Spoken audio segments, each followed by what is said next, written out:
Kwenye video hii nitaenda niongelee sababu baadhi kwa nini JWTZ kufuta sharti la kupita JKT pindi nafasi za kuandikishwa jeshini zinapotangazwa.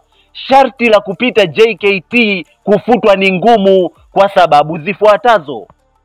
Sababu namba 1, umuhimu wa JKT utapungua kwa sababu itakuwa haina haja tena vijana kwenda JKT.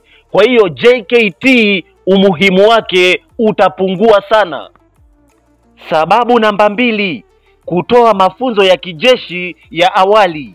JKT hutoa mafunzo ya awali ya kijeshi kwa vijana, kuwawezesha kupata ujuzi wa msingi kabla ya kujiunga na JWTZ. Na sababu namba 3 ni kuhifadhi historia na utamaduni wa taifa. JKT ni sehemu ya historia ya Tanzania na imekuwa chombo muhimu katika kujenga uzalendo na utamaduni wa kujitolea kwa taifa.